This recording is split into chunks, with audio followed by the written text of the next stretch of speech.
আমার ভাইয়েরা, আল্লাহ রাব্বুল আলামিন বলেন ফাআইনা তাযহাবুন, কোন দিকে দৌড়াও, কোন বাসে ওঠো, কোন গাছে ওঠো। ফাআইনা তাযহাবুন ইন হুয়া ইল্লা যিকরুল লিল আলামিন। এটাই হলো জিকির। কোরআনটা বেশি করে পড়ো, সকল জিকিরের হক তোমার আদায় হয়ে যাবে। কোরআন যে তেলাওয়াত যে দেহে বেশি সেই দেহে রোগ কম। যে সমাজে কোরআন তেলাওয়াত বেশি সেই সমাজে গন্ডগোল কম। আজ থেকে 20 বছর আগে কোন গ্রামের ভিতরে গেলে পরে গুনগুন গুনগুন করে দাদির নানির কণ্ঠে কোরআন তেলাওয়াত গুলো ভেসে আসতো, কানে আসতো কোরআন তেলাওয়াতের আওয়াজগুলো। সেই আওয়াজগুলো এখন না এসে সেটা দখল করেছে সিরিয়াল। আসতে কোন কেন? সেটা কি দেশি না ইন্ডিয়ান? দেশি না ইন্ডিয়ান? দেশি না হিন্দি? হিন্দি। আমি মুসলমান, আমি হিন্দি সিরিয়াল দেখছি। এই জন্য সব উল্টা পাল্টা হয়ে গেছে, সংস্কৃতি চেঞ্জ হয়ে গেছে, পোশাকগুলো চেঞ্জ হয়ে গেছে, কথাও চেঞ্জ হয়ে গেছে। ওই সমস্ত হিন্দি সিরিয়ালের মধ্যে পূজার পার্বণ গুলো, নাটকের মধ্য দিয়ে সমস্ত কিছু কালচার গুলো হচ্ছে। নামাজগুলো চলে যায়, আজান গুলো হয়ে যায়, মাথায় কাপড় নাই। এই যে মেয়েদের চালচলন গুলো আজকে উল্টা পাল্টা হয়ে গেছে, মূল কারণ হলো জিকির ধরেছি না ছেড়েছি? জিকিরটা ছেড়ে আমরা উল্টা জিকির ধরছি। ওগুলো সব বাদ দিতে হবে মুসলমান। আমার মা বোন, আজকের মাহফিলে যারা আসছেন, আপনার জন্য আল্লাহর জান্নাত খুবই সহজ। আমরা যারা পুরুষ আছি আমাদের জন্য দারুণ কঠিন ব্যাপার। আমাদের জবাবদিহিতা মানুষের মেয়েদের চাইতে কম না বেশি? আয় ইনকাম আমাদের করতে হয়, হালাল হারাম আমাদেরকে দেখতে হবে। কিন্তু একজন মহিলা তার স্বামী যদি হারাম উপার্জন করে, কিন্তু স্ত্রীর যদি কোনো উপায় না থাকে, নিরুপায় হয়ে তিনি খেতে পারবেন, কিন্তু স্বামীকে এটার জন্য অবশ্যই জবাবদিহি করতে হবে। কার কাছে? আল্লাহর কাছে। অনেক ক্ষেত্রে মেয়েরা রেস্কিউ পেয়ে যাবেন, নাজাত পেয়ে যাবেন, কিন্তু দুঃখজনক হলো সত্য, জাহান্নামী হবে পুরুষ বেশি না মহিলা বেশি? মহিলা বেশি জাহান্নামী হবে। কারণ মেয়েদের জাহান্নামে যাওয়ার অনেকগুলো কারণ আছে। এর মধ্যে 1 নাম্বার কারণ হলো, যেটা সমাজে আজকে নাই, সেটা হলো মেয়েদের গায়ে কাপড় চোপড় নাই। কাপড় চোপড় আছে, খুব অভাব। যত বড় ধনী তত অভাবী, ওর গায়ে কাপড় চোপড় থাকে না। ঠিক কিনা বলেন? গরিবরা এত অভাবী কিন্তু ওদের গায়ে কাপড় চোপড় থাকে।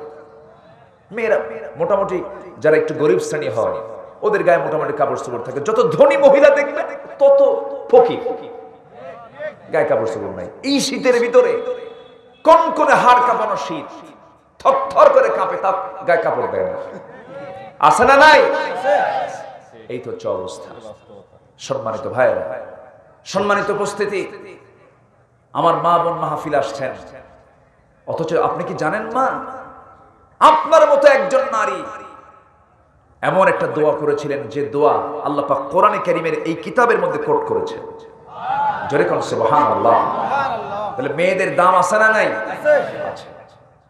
একজন নারী কি দোয়া করেছিলেন তিনি? আসিয়া আলাইহিস সালাতু ওয়াস সালাম, নাম শুনেছেন তো? আসিয়ার বাড়ি কোথায়? অনেকে চুপ করে আছে, মনে হয় ওইদিকে কি ওই ধনুটের ওই পাশে নাকি? কোথায় বাড়ি বলেন? মিশর। মিশর বাড়ি আসিয়া আলাইহিস সালাতু ওয়াস সালামের। কার বউ বলেন? কার বউ? ফেরাউনের বউ হয়েও আসিয়া ভালো না খারাপ? হ্যাঁ, শুধু কি ভালো না অনেক ভালো? আল্লাহ আল্লাহ। সূরা তাহরীম দেখবেন। মায়েরা কি আজকের মাহফিল আসছে? মায়েরা আছে? বলি আলহামদুলিল্লাহ। আসিয়া আলাইহিস সালাতু ওয়াস সালাম কি নারী ছিলেন! আল্লাহু আকবার, কি দাম ছিল তার! চিন্তা করা যায়, রাজ দরবারের তৎকালীন গোটা পৃথিবীর সুপ্রিম পাওয়ার ফেরাউন, সুপ্রিম পাওয়ার, তার স্ত্রী হচ্ছে আসিয়া। নাম, ডাক, সম্মান, যশ, খ্যাতি, প্রভাব প্রতিপত্তি সব আছে। ফেরাউন বলল, আসিয়া তুমি আমার রাজরানী, তুমি কি করলা? তুমি কি ইসলাম কবুল করছো? দিন গ্রহণ করছো? হ্যাঁ, ইসলাম কবুল করেছি। আমার নবী হচ্ছে মূসা। সুবহানাল্লাহ বলবেন না? আমার নবী কে? মূসা। আমার দিন হলো ইসলাম, আমার বইয়ের, আমার কিতাবের নাম হলো তাওরাত। আর আমার প্রভু কে? আসতে বলবেন, আমার প্রভু কে? ফেরাউন বলছে, আসিয়া তুমি কি জানো এটার পরিণতি কি হতে পারে? আসিয়া মিষ্টি মুখে হাসি মুখে বললেন, আপনি আমার স্বামী, আমি আপনাকে সম্মান করি, অনার করি, কিন্তু আমি এই আনুগত্য করতে পারবো না। আপনি আমাকে মেরেও যদি ফেলেন আমি হাসি মুখে মরে যাব, কিন্তু আমি আমার আল্লাহকে ছাড়বো না। জোরে করে সুবহানাল্লাহ। কি ছিলেন তারা! আর আজকের মেয়েরা কি? স্বামী একজন কাফের, অথচ সেই ঘরে তিনি ঈমান কিভাবে সংরক্ষণ করেছেন! সুবহানাল্লাহ। আমার মায়েরা, একটু ব্যালেন্স করে কথা বলছি ভাইয়েরা আমার। যেহেতু মারা একটু বসে আছেন, হুজুর আপনি আমাদের কথা কখন বলবেন, একটু বলে দিলাম। আসিয়া আলাইহিস সালাতু ওয়াস সালাম শেষ পর্যন্ত পরীক্ষার সম্মুখীন হয়ে গেলেন। তখন তাকে কি করা হলো? লোকজন ডাকা হলো। লোকজন ডেকে নিয়ে লোহার চিরুনি দিয়া, কিসের চিরুনি? লোহার চিরুনি দিয়া মাথার চামড়াগুলো টেনে টেনে যখন নিচের দিকে নিয়ে আসা হয়, সেই সময় বলা হচ্ছে, আসিয়া তোমাকে মেরে ফেলবো, তুমি ইসলামটা ছেড়ে দাও, তুমি এখনো বাঁচতে পারবে। আসিয়া বলছেন, জীবন দেব, কিন্তু আমি ইসলামটাকে ছাড়তে পারবো না, মুসার দিনকে আমি ছাড়তে পারবো না, তাওরাত কিতাবকে আমি ছাড়তে পারবো না। কিতাবের মধ্যে এসেছে, তাফসীর এসেছে, সূরা তাহরিম পড়লেই দেখতে পাবেন, এমন সময় যখন চামড়াগুলো নিচের দিকে টেনে টেনে নিয়ে আসতেছে, তার মুখে কোনো আওয়াজ নাই, অন্য কোনো আওয়াজ নাই, চোখের পানি ফেলতে ফেলতে বলছেন, কি বলছেন? কোরআন বলতেছে, রব্বি বিনিলি ইয়াদাকা বাইতান ফিল জান্নাহ ওয়া নাজ্জিনি মিন ফিরআউনা ওয়া আমালিহি। জোরে বলুন আল্লাহু আকবার। আল্লাহ তাআলা, তুমি আমার জন্য তোমার কাছে, তোমার ঘরের সাথে তোমার কাছে একটা ছোট্ট ঘর আমাকে বানিয়ে দিও। চিন্তা করেন কি সুন্দর দোয়া। আমরা চাই জান্নাত, আল্লাহ তুমি আমার জান্নাত দিও। কিন্তু আসিয়া আল্লাহর কাছে বলেন, আল্লাহ আমি তোমার ঘরের সাথে তোমার কাছে একটা ঘর তোমার কাছে আবদার করলাম, ছোট্ট একটা ঘর তুমি আমারে দিয়া দিও। আমার ভাইরা, আমি যদি জান্নাত পেয়ে যাই, কিন্তু সেই জান্নাতে যদি আল্লাহ না থাকে, সেই জান্নাত কি জান্নাত থাকবে নাকি? আমি জান্নাত পেলাম কিন্তু আল্লাহকে পেলাম না, জান্নাত আমার জন্য জাহান্নাম হয়ে যাবে। জাহান্নাম নসিবে জুটলো, কিন্তু আল্লাহ সেই জাহান্নামে আছে, সেই জাহান্নামটা আমার জন্য জান্নাত হয়ে যাবে। আসিয়া জান্নাত চাইছেন না আল্লাহকে চাইছেন? আল্লাহ বলছেন, আসিয়া তোর দোয়া আমার দারুণ পছন্দ হয়েছে। আসিয়া, কোরআনের মতো কিতাবে আমি এটা কোট করে দিলাম। তিনি কি কোরআন দেখেছেন না? তাওরাত দেখেছেন। তাওরাতের তিনি অনুসারী ছিলেন, অথচ তার দোয়া কোরআনে স্থান দিয়েছেন আল্লাহ তাআলা। জোরে করুন সুবহানাল্লাহ। সম্মানিত ভাইয়েরা, ইসলামের নারী কত মূল্যবান। আমার মা, আপনাদেরকে নিয়ে বেশ কিছু কথা আমি বলবো আজকে। জোরে বলি ইনশাআল্লাহ, জোরে বলি ইনশাআল্লাহ। একটু ধৈর্য ধরুন। তাহলে আমরা তো জিকির থেকে যদি নিজেকে গুটিয়ে রাখি, তাহলে আমরা দুনিয়ার জীবন আমরা সংকীর্ণ, আমাদের সংকীর্ণতা চলে আসবে। রিজিক কিন্তু শুধু টাকা পয়সা না। রিজিক কি শুধু টাকা পয়সা না? সুস্থ না, কিন্তু গোটা দুনিয়া আমার নামে আছে। দুনিয়া আমার থেকে লাভ আছে? বলেন, দুনিয়া আমার থেকে লাভ আছে? লাভ নেই। এজন্য রিজিক কিন্তু আলাদা জিনিস। আমার প্রচুর সম্পদ আছে, ছেলে মদ খায়, আরেকটা গাঁজা খায়, আরেকটা ইয়াবা খায়, চিত হয়ে পড়ে থাকে, বরং তো সুখ আছে, শান্তি আছে? আচ্ছা, আমার প্রচুর মান সম্মান সবকিছু ঠিকঠাক আছে, কিন্তু বউ আরেকজনের সঙ্গে লাইন দিয়ে বসে থাকে। আচ্ছা, আমার কথা কি কষ্ট হচ্ছেন নাকি আপনারা? তাহলে এগুলো কি শান্তি? তাহলে এগুলো যদি হয়, তাহলে এগুলো সংকীর্ণ। পৃথিবীটা আল্লাহ আমার জন্য সংকীর্ণ করে দিবেন। কোরআন থেকে যদি আমি নিজেকে গুটিয়ে রাখি, সন্তানের দিক থেকে সুখী হব না, দেহের দিক থেকে সুখী হব না, সম্পদে সুখী হব না, বইয়ের দিকে সুখী হব না, কোন দিকে সুখ থাকবে না। সব সুখ তুলে নেবেন কে? আসতে বলবেন, তুলে নেবেন কে? এই জন্য সুখ পেতে হলে জিকির করব কোরআনের। জোরে বলি ইনশাআল্লাহ, আর জোরে বলি ইনশাআল্লাহ। কষ্ট পাচ্ছেন আপনারা? আচ্ছা, সম্মানিত ভাইয়েরা, কিয়ামতের দিন তো আমরা অন্ধ হবই। কিয়ামত তো আরো দূরেই থাকলো, মরার সঙ্গে সঙ্গে কোথায় নেবে? বলেন, কোথায় নেবে আমাকে? কবরে নেবে। কবরে প্রশ্ন হবে কয়টা? বলেন, কয়টা প্রশ্ন হবে? আজকের মাহফিল কিসের উদ্যোগে? কবরস্থান। কবরে প্রশ্ন হবে কয়টা? তিনটা। বিসিএস পরীক্ষার প্রশ্ন কতগুলো থাকে? হাজার হাজার, হিসাব ছাড়া। আর কবরের প্রশ্ন মাত্র কয়টা? তিনটা। আমার একজন বলে, হুজুর মাত্র তিনটা প্রশ্ন, এ তো মুখস্থ করে গেলেই হবে। কিন্তু আসলে কি সাধারণ কি কোনো তিনটা প্রশ্ন? এটা জীবনের সকল কাজ এই তিন প্রশ্নের মধ্যে আছে না নাই? আসতে বলবেন না, আছে না নাই? তোমার রব কে? জোরে বলেন। আমার রব্ব। তোমার রব কে? তোমার রব কে? তোমার আইনদাতা কে? তোমার বিধানদাতা কে? তোমার হুকুমদাতা কে? তুমি কোন আইন মানো? এর মানে হচ্ছে তোমার রব্ব, তোমার রব কে। ওমা দীনুক, তোমার ধর্ম কি? তোমার দিন কি? তোমার দল কি? আরো জোরে, আরো জোরে, আরো জোরে, আরো জোরে।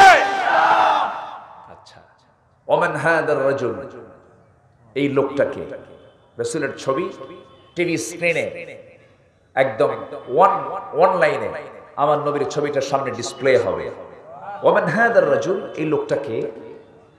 তখন নবীর প্রেমিক যারা, তারা কেঁদে ফেলবে। যারা নবীর বন্ধু, যারা নবীর আশিক, যারা রাসূলকে দেখা মাত্রই অস্থির হয়ে বলবে, নবিয়ুনা মুহাম্মদ সাল্লাল্লাহু আলাইহি ওয়াসাল্লাম, ইনি হচ্ছেন আমার নবী, ইনি হচ্ছেন আমার লিডার, ইনি হচ্ছেন আমার নেতা জনাবে মুহাম্মদুর রাসূলুল্লাহ।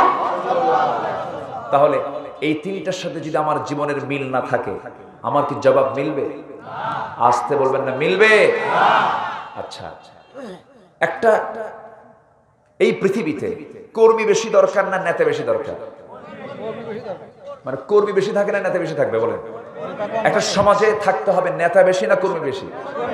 কর্মী বেশি, নেতা কম। নেতা হবে কম, কর্মী হবে। মসজিদে ইমাম কয়জন? মুসল্লি অসংখ্য, মুসল্লি অসংখ্য, ইমাম একজন। এখন সমাজে প্রেজেন্ট আমরা যে সমাজে বসবাস করছি, এখন কর্মী বেশি না নেতা বেশি? আমি কিন্তু বলি নাই, আপনারা বলেন। আপনারা কেউ কি বলে আমি কর্মী? কায়েম লিডার, আমি তো নেতা। ও কি? ও ছাতা মাথা আছে না নাই? আসতে বলুন না, আছে না নাই? এখানে কামড়া কামড়িও আছে না নাই? কামড়া কামড়িও আছে। মসজিদে কামড়া কামড়ি আছে? মসজিদে কারণ এখানে নেতা, বলেন নেতা কয়জন? আমার ভাইয়েরা, আকলমন্দি সারা বাসাত সচেতন ব্যক্তির জন্য ইঙ্গিতটাই যথেষ্ট। আমরা বোঝার চেষ্টা করব, একটু বোঝার চেষ্টা করবেন। আমি সবার কাছে করজোরে মিনতি জানাই, দম ফুরালে শেষ হয়ে যাব, আমরা যে কোনো মুহূর্তে দুনিয়া থেকে বিদায় হয়ে যাব।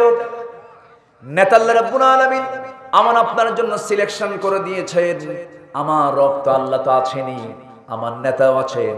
একজন মুসলিমের জীবনে একমাত্র নেতা একজন, তিনি হচ্ছেন মুহাম্মদুর রাসূলুল্লাহ সাল্লাল্লাহু আলাইহি ওয়াসাল্লাম। এই যদি চেতনাকে লালন করে যদি আমরা চলতে পারি জীবনের সকল ক্ষেত্রে, সেই সময় কবরে তিনটা জবাব মিলে যাবে। বলতে পারবো আমি রাসূলকে নিয়ে আমরা স্বপ্ন দেখব এবং মুখে লালন করব, হৃদয়ে লালন করব। আমার জীবনের চাইতে বেশি, পরিবারের চাইতে বেশি, সন্তানের চাইতে বেশি, সবচেয়ে বেশি ভালোবাসি আমার আল্লাহকে। আর নাম্বার সেকেন্ড হলো মুহাম্মদ সাল্লাল্লাহু আলাইহি ওয়াসাল্লামকে। এমন চেতনা যদি লালন হয়ে যায়, অবশ্যই আল্লাহ পাক আমাকে আপনাকে জান্নাত দিয়ে দিবেন। কবরের সমস্ত উত্তরগুলো আমি দিতে পারবো। তবে হ্যাঁ, উত্তর লাগবে না, উত্তর দিতেই হবে না। 5 শ্রেণীর জন্য আল্লাহ পাক উত্তরটাকে মাফ করে দিয়েছেন। 5 শ্রেণী যারা কবরে চলে আসবে, আমি তাদেরকে বিনা উত্তরে, বিনা প্রশ্ন আমি তাদেরকে জান্নাত দিয়ে দেব। যেহেতু কবরে যাবো, একটু জেনে শুনে যাই নাকি?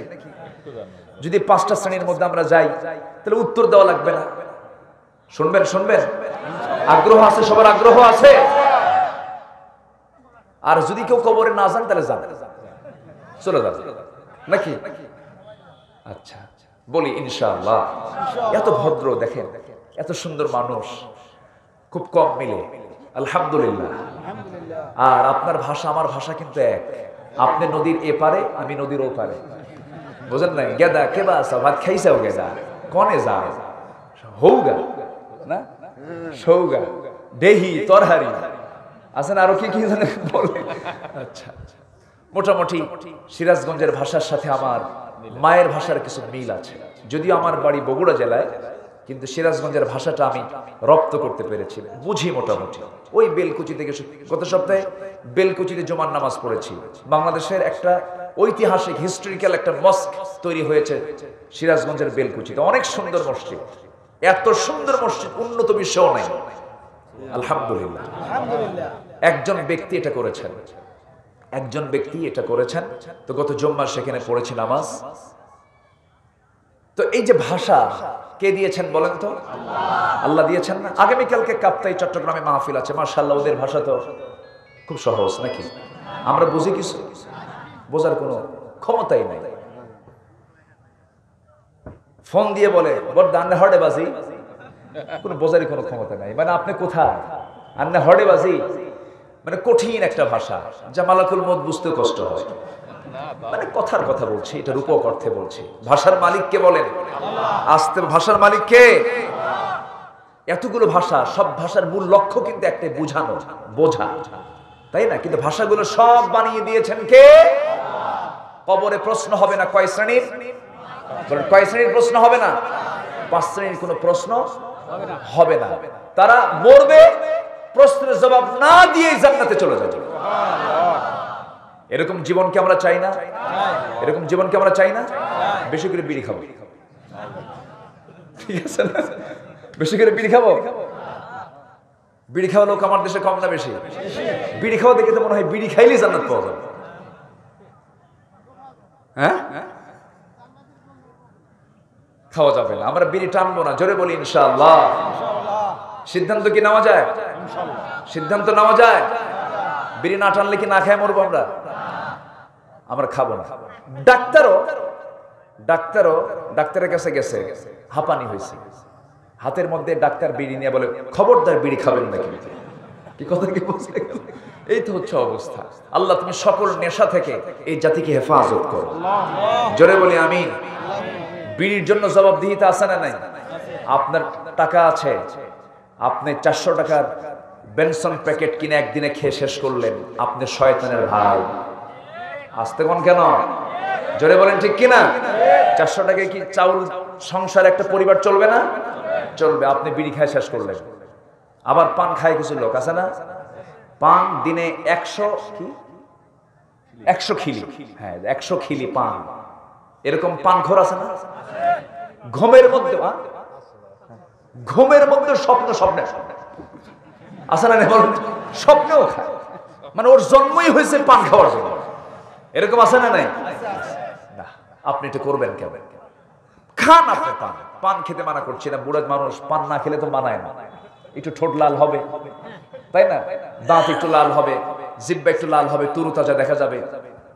দাদার মানে ঠোঁটগুলো লাল টকটকে হবে, নাতিরা দেখবে, মজা পাবে, ভালো কথা। আপনি পান খান, সমস্যা নাই। কিন্তু পানের সাথে আবার হাকিমপুরী রাহমাতুল্লাহ আলাইহি,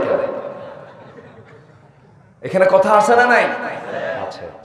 হাকিমপুরীর ভিতরে যে পাতা, বিড়ির মধ্যে একই পাতা, there is no difference, একই জিনিস। সকল নেশা থেকে আমরা নিজেকে রক্ষা করব। জোরে বলি ইনশাআল্লাহ। আমি কিন্তু সবাইকে ফতোয়া দিলাম, হুজুরও দিলাম, জেনারেলকে দিলাম, সবাইকে আমরা সতর্ক করে দিচ্ছি, আমরা সকল নেশা থেকে নিজেকে গুটিয়ে রাখবো। জোরে বলি ইনশাআল্লাহ। আচ্ছা, এগুলো কথা কি সমাজের মানুষের বলার দরকার আছে না? আচ্ছা, বললাম। সম্মানিত ভাইরা, কবরে আযাব হবে না 5 শ্রেণীর। এর মধ্যে 1 নম্বর শ্রেণী হচ্ছে সেই সমস্ত ব্যক্তি যারা রাত জেগে জেগে রাষ্ট্রের সীমানা যারা পাহারা দেয়। সুবহানাল্লাহ বলে।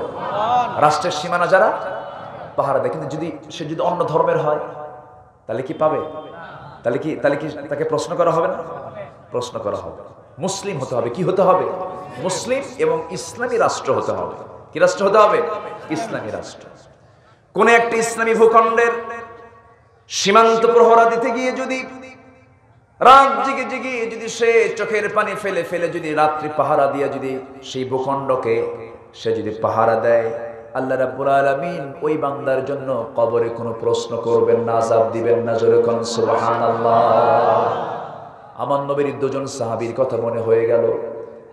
12 লক্ষ বর্গ মাইলের রাষ্ট্রপ্রধান আমার নবীজি। আমার নবীজি রাষ্ট্রপ্রধান হয়েছেন রাজনীতি না কইরা, না রাজনীতি করে? এমনি এমনি রাষ্ট্রপ্রধান হওয়া যায় নাকি? আমার নবীজি মার খেয়েছেন কেন? অনেকে বলেন ইসলামে রাজনীতি নাই, সম্পূর্ণ ভ্রান্ত চিন্তা এটা। ইসলাম আছে সব জায়গায়, যেখানে ইসলাম নাই সেখানে কিচ্ছু নাই। সব জায়গায় ইসলাম আছে না নাই? রাষ্ট্রে ইসলাম আছে না নাই? সব জায়গায় ইসলাম আছে, ছিল, থাকবে। আর তুমি ইসলাম নিয়ে কথা বলবা, তুমি থাকবা না। কি ঠিক কিনা? ইসলাম নিয়ে যে কটূক্তি করবে জিহ্বা আমরা টেনে ছিড়বো। ইসলাম কার?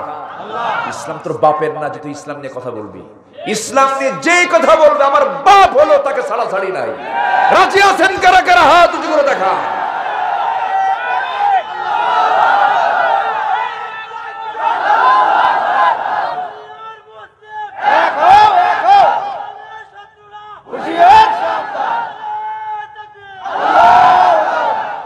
আল্লাহ তুমি সবার হাতকে কবুল করো। জোরে বলি আমিন। আরো জোরে আমিন। বসেন। ওঠে কে? মুরব্বি বসেন। হ্যাঁ, এক নম্বর বলছে। হ্যাঁ ঠিক আছে, যাক। ওইদিকে ওটা কয় নাম্বার? কোন নাম্বার নাই, কোন ছুটি নাই, আমরা থাকবো। জোরে বলি আলহামদুলিল্লাহ, জোরে বলি ইনশাআল্লাহ। আজকে মাহফিল কোনায় কোনায় ভরা, বলি আলহামদুলিল্লাহ। এতগুলো মানুষ আমরা একসঙ্গে দোয়া, আসেন দোয়া করি।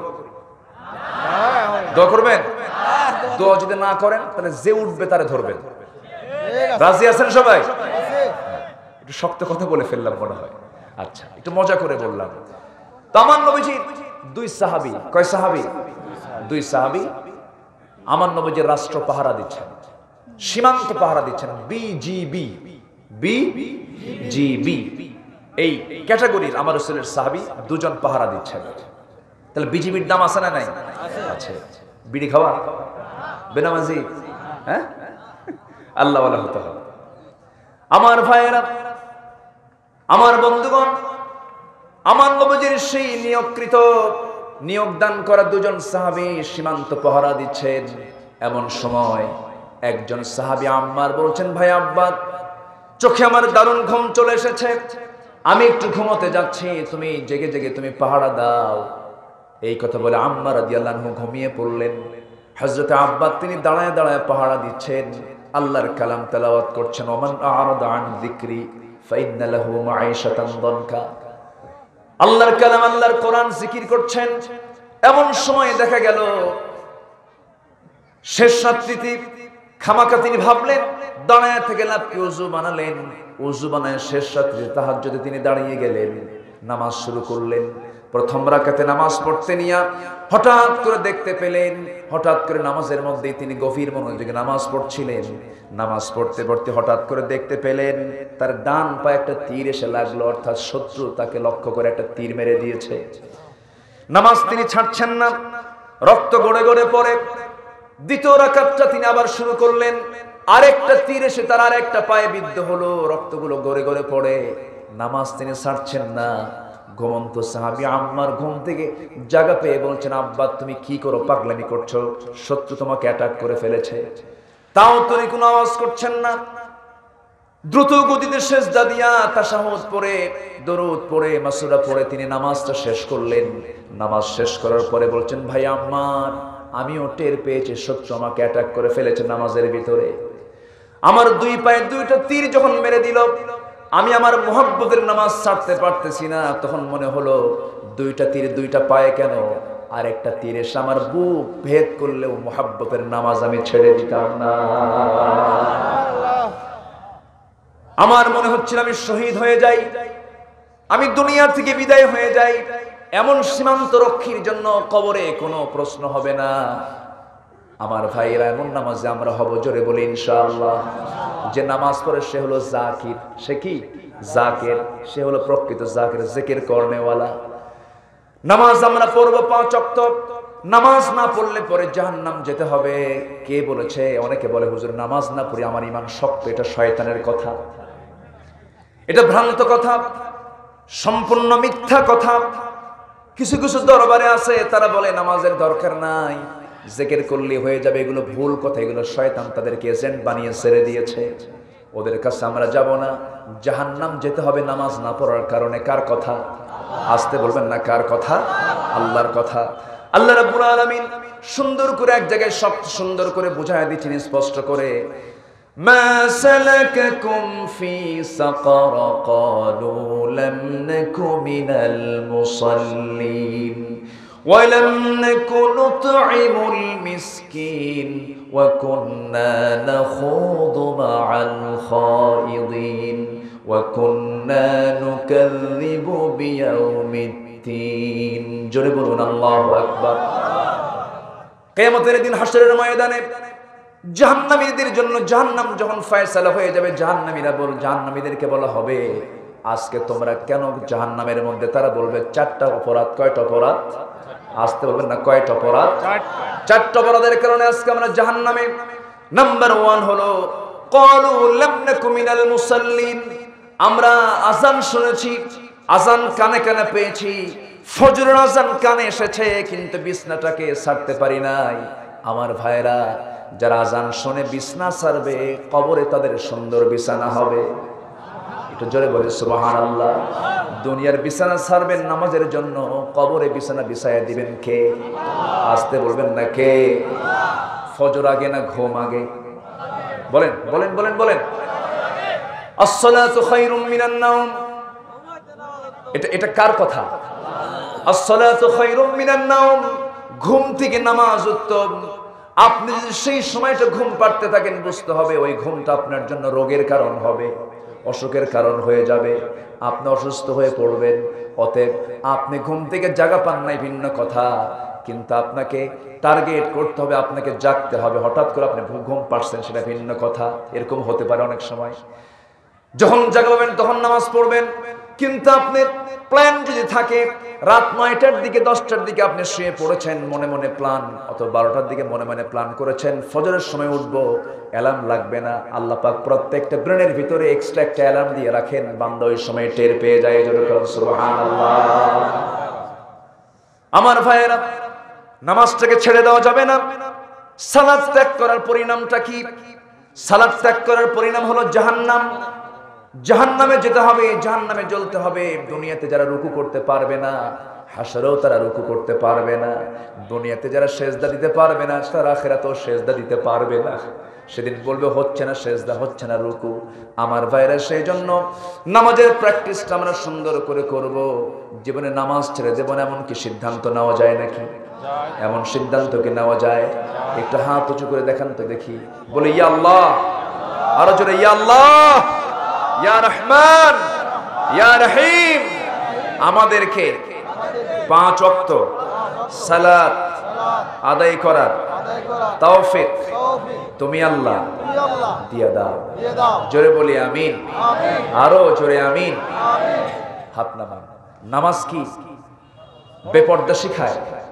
আস্তে নামাজ কি বেপর্দা শিখায়? যে মহিলা নামাজ পড়বে সেই মহিলা কি বেপর্দায় থাকতে পারে? যে মহিলা নামাজ পড়বে সে কি একা একা মার্কেটে শপিং এ যেতে পারে? যে মহিলা নামাজ পড়তে পারে সে মহিলা কি এরকম করে পরপুরুষের সামনে নিজের সৌন্দর্য দেখাতে পারে? আসতে বলবেন না, দেখাতে পারে। কিন্তু এরকম দেখানো মহিলা আছে না নাই? আছে। কত বড় অপরাধ ইসলামের এগুলো, কত বড় ইসলামের দৃষ্টিতে এগুলো অপরাধ। আজকে চোখের সামনে অবলীলায় একটা পরপুরুষ, একটা পরনারী একাকী নির্জনে গাছের গোড়ায়, দেওয়ালের চিপায়, ক্যাম্পাসের সামনে, সবার সামনে বসে বসে ঘন্টার পরে ঘন্টা টাইম পাস করছে। আছে না নেই? এগুলো কি ছোটখাটো অপরাধ? আসতে এগুলো কি ছোটখাটো অপরাধ? শক্ত অপরাধ। এগুলো শক্ত শাস্তি ইসলাম নিশ্চিত করেছে। কিন্তু আজ আমরা সব চোখের সামনে এগুলো দেখছি, কিন্তু কিচ্ছু বলছি না। আজকে সমাজ নষ্ট করার পিছনে সবচেয়ে ইহুদি খ্রিস্টানদের ষড়যন্ত্র হলো মুসলিম পরিবারের মেয়েদেরকে উলঙ্গ করে ঘর থেকে বের করা। আমার মার, আমার বোনের, আমার মেয়ের ইজ্জতের দাম আছে না নাই? আসতে বলবেন না, আছে না নাই? আমার নবীর সময় একটা ছোট্ট ঘটনা মনে পড়লো আমার মার, একটু মনোযোগ দিয়ে শোনেন। ছোট্ট একটা ঘটনা। একজন সাহাবী যুদ্ধে যাবেন, মুহাজির, এক আনসার সাহাবীকে ডাক দিয়ে বলেন, দেখো আনসার সালাবা আনসারি, আমার সাইদ যাবে যুদ্ধে আমার সাথে, ওর পরিবারটা এখানে অসহায় একা থাকবে, তোমার দায়িত্ব আমি দিয়ে গেলাম, এই বাড়ির বাজার একটু টেক কেয়ার করার দায়িত্ব তুমি পালন করবে। ইয়া রাসূলুল্লাহ, আমি প্রস্তুত আছি, আমি এটা পালন করব। তো সালাবা আনসারী রাদিয়াল্লাহু তাআলা আনহু তিনি প্রস্তুতি নিলেন, ঠিক আছে আপনি যান, আমি দায়িত্ব নিয়ে গেলাম। রাসূল ওই মুহাজির সাহাবীকে নিয়ে যুদ্ধে চলে গেছেন। যুদ্ধে চলে যাওয়ার পর এইদিকে যার দায়িত্বে রেখে গেছেন সেই সালাবা আনসারী একদিন দেখতে পেলেন ওই বাড়িওয়ালা যিনি যুদ্ধে গেছেন মুজাহিদের বউ ঘর থেকে বের হচ্ছিল, তার সুন্দর হাতটা বের হয়ে পড়ে। তো সুন্দর হাতের দিকে তার একটা লোলুপ দৃষ্টি চলে আসলো, চট করে হাতটা ধরলেন। ধরা মাত্রই একজন বেখেয়াল হলেও আরেকজন খেয়াল ঠিকই ছিল, মহিলা। মহিলা বলছে, সালাবা তুমি যে আমার হাতটা ধরলে, আমি কি ভিতরের নারী না পরনারী? পরনারী, আমি পরের স্ত্রী। তুমি একজন রাসূলুল্লাহর সাহাবী হয়ে আমার হাতটা চেপে ধরলে, চট করে ছেড়ে দিয়েছেন, চট করে হাতটা ছেড়ে দিয়েছেন। আল্লাহু আকবার বলেন। চট করে ছেড়ে দিয়েছেন। চট করে ছেড়ে দেওয়ার সঙ্গে সঙ্গে তার সেন্স ফিরে আসছে, আমি তো বিশাল বড় অপরাধ করে ফেললাম। সেখান থেকে বের হয়ে গেলেন, যেদিকে চোখ যায় সেদিকে চলে গেলেন। সর্বক্ষণ সেজদায় পড়ে ডুকরে ডুকরে শিশুর মতো কাঁদতে থাকলেন, আল্লাহ আমারে মাফ করে দাও, আল্লাহ আমারে মাফ করে দাও। যুদ্ধ শেষে সাহাবা কেরামকে নিয়ে রাসূল চলে আসলেন। বাড়িতে এসে স্বামী তার স্ত্রীর কাছে বিস্তারিত শুনলেন, শুনে বললেন, এটা তেমন কিছু হয় নাই, যেহেতু তুমি তাকে সতর্ক করে দিয়েছো, সেও এটা বুঝে নিয়েছে, আমি তাকে মাফ করে দিলাম। ওই মহিলা বলল, হ্যাঁ আমিও তাকে মাফ করে দিয়েছি। এই কথা গিয়ে রাসূলের কাছে যখন বলা হলো, রাসূল বললেন, তুমি মাফ করলেও, তোমার স্ত্রী মাফ করলো, আমি তাকে মাফ করবো না। তাহলে কায়দা না বেকায়দা? আসতে বলেন, কায়দা না বেকায়দা? সর্বোচ্চ বেকায়দা না বলেন? মারাত্মক বেকায়দা। আলোচনা শুনবেন? আগ্রহ আছে? কবরে আযাব হবে না কয় শ্রেণীর? চলতেছে কয় নাম্বার? আরো আছে কয়টা? 4টা। এই দিকে কি মনে আছে? মনে আছে? পেঁচ লেগে গেল। রাসূল যারা বাদী হবেন তারা মাফ করছে, কিন্তু বিচারক রাসূল বলতেছেন আমি তাকে মাফ করতে পারবো না, কারণ আমি তাকে দায়িত্ব দিয়েছি, সে দায়িত্বের অবহেলা করেছে, আমি তাকে মাফ করব না। বিচারক তো এমনই হতে হবে, ঠিক কিনা বলেন? রাসূল তেমন বিচারক ছিলেন। রাসূলকে শুধু আমরা ভাবি কি জানেন? রাসূল আমার দয়ার নবী, খালি এতটুকুই জানি আমরা। রাসূল যে কত কঠোর ছিলেন, আর সিদ্দাউ আলাল কুফার, এত কঠোর তিনি ছিলেন। একটা বিচার, সম্ভ্রান্ত পরিবারের মেয়ে, উচ্চ বংশীয় পরিবারের মেয়ে, তার নামও ফাতিমা, আমার নবীর মেয়ের নামও ফাতিমা, চুরি করে ধরা খেয়েছে। রাসূল বললেন, ওরে ধর, কাট।